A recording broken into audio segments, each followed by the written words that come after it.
e aí faço o link com a coluna do Luiz Fabiani, que escreveu sobre o Sub-23 do Corinthians. E aí, conte pra galera que raio de solução europeia é essa. A galera tá querendo acabar com o Sub-23 e o Luizito tá falando de solução europeia. Que solução europeia é essa, Luiz? Pois é, foi minha coluna aí desse último domingo. Quem quiser ler está à disposição lá no site, na aba de colunas. Eu sempre tive uma opinião sobre o Sub-23 que vai um pouco de encontro com o senso comum. Eu acho que hoje, se você perguntar para 10 torcedores do Corinthians sobre essa categoria, 9 vão falar que ela tem que acabar.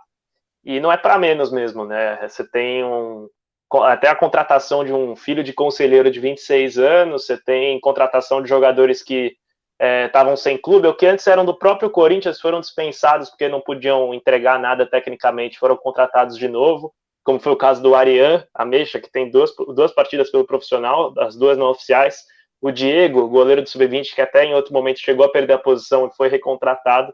Então, algumas contratações sem nexo aí abrem margem para você e para a torcida contestar essa categoria. Mas eu acho que o grande problema dela é como os dirigentes do Corinthians, enfim, quem está à frente dessa situação, hoje é o Osmar Loss, coordenador das categorias de base, provavelmente não olharam para os modelos de sucesso de categorias como essa ao redor do mundo. Você tem aqui no Paraná, você tem o Atlético Paranaense, que talvez seja o clube do Brasil que melhor usa essa categoria. Eles disputam o campeonato estadual com o Sub-23, não dizendo que o Corinthians tenha que disputar o Paulista com o Sub-23, acho que não é o caso, mas eles realmente têm uma categoria que compete, né? O Corinthians pode terminar o ano com apenas 8 partidas oficiais nessa categoria, porque estranhamente optou por não participar da Copa Paulista, que é um torneio que o Corinthians jogaria com clubes profissionais, como Mirassol, São Caetano, Santo André, clubes do interior de São Paulo, mas optou por não disputar por questões de calendário. Então eu acho um pouco contestável, começando por aí, foi até o grande gatilho para eu escrever essa coluna. E se você for mais longe, pegar modelos de sucesso ao redor do mundo, você tem o exemplo do Barcelona. O Barcelona tem duas ramificações do clube principal, né, que são o Barcelona B e o Barcelona C. O Barcelona B disputa a terceira divisão espanhola, já disputou várias vezes a segunda divisão, não pode disputar a primeira, porque lá a regra é que clubes de um mesmo dono não podem estar na mesma divisão, né, até por questão de resultados, manipulação, enfim. E, enfim, eu acho que é um caminho ideal que o Corinthians deveria seguir, se espelhar em modelos de sucesso, e parece que não fez. Pelo Barcelona B, você tem exemplos, por exemplo, de Puyol, Messi, Piqué, Xavi, Iniesta, o Guardiola como jogador e técnico que passaram por lá, e posteriormente não tiveram essa primeira fase de transição da base para o profissional acelerada, né? Conseguiram jogar num nível profissional sem tanta exposição, e quando foram realmente atuar pela equipe principal, já tinham mais casca e estavam mais aptos a disputar jogos de alto nível. Então, para mim, é o grande exemplo de sucesso de uma categoria sub-23, ou enfim, lá eles também mesclam com jogadores acima da idade. O próprio brasileiro de aspirantes permite que jogadores com mais de 23 anos, 3 por jogo, possam atuar. Então, você tem casos de jogadores mais velhos do Corinthians, o próprio René Júnior. René Júnior está afastado, se voltar agora vai estar totalmente fora de um ritmo profissional, talvez fosse o caso de você relacionar ele para as partidas do Sub-23. Você tem jogadores emprestados cada vez mais para o Oeste, né? No começo do ano o Corinthians emprestou 6 de uma vez, posteriormente emprestou mais jogadores, e aí você tem exemplo, por exemplo, do Mantuan, que foi muito mal utilizado no profissional, na minha opinião, ele sobe para jogar como lateral, sendo que ele era volante de origem. Você tem um Fabrício Oia, que a torcida sempre quis ver, mesmo não achando que fosse esse talento todo, você podia deixar ele no Sub-23 ao invés de mandar para o Oeste, que é um clube que ano após ano disputa para não cair a Série B.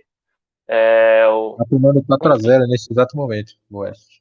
Pois é um time de nível técnico fraquíssimo, né? Até caiu no Campeonato Paulista.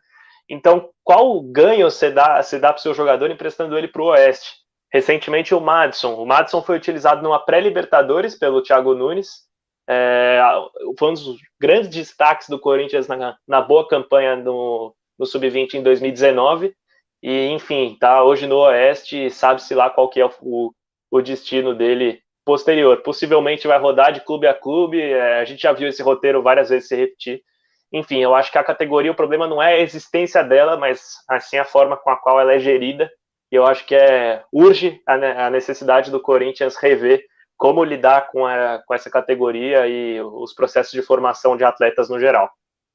Especificamente em 2020, a gente ficou com a impressão de que, agora, é que lógico, o ano foi um ano muito atípico pela pandemia, mas a gente esperava que fosse diferente as coisas e na prática é o que o Denilson tá falando aí, 36 jogadores, um elenco gordo, né, assim, muita gente sendo contratada, né, então não é só a galera que estourou a idade do sub-20, então você tenta reaproveitar no clube e ver se tem mais um pouquinho de chance, né, de tempo, mas muita gente sendo contratada. Você não participa da Copa Paulista, que era um dos únicos 2 torneios que o clube tinha para participar, e que no ano passado perdeu na primeira fase, assim como perdeu o Brasileirão de Aspirantes. Então, para 2020, você vai competir só no Brasileirão de Aspirantes, e se perder na primeira fase, como aconteceu no ano passado, acabou a temporada com 8 jogos. E aí, o que você faz com esse elenco de 36 jogadores, né? Muitos deles que você contratou, de 8 jogos. É complicado mesmo.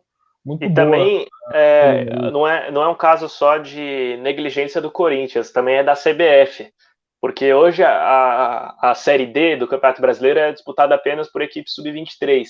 E o Corinthians não pode inscrever o seu sub-23 para jogar a Série D ou a Série A2, a Série B do Campeonato Paulista, né, que é a quarta divisão, também não pode. Então é um caso de negligência bem maior do que só o Corinthians aí, mas de qualquer jeito, o mínimo que você tem, você abrir mão, que é a Copa Paulista, é bem contestável.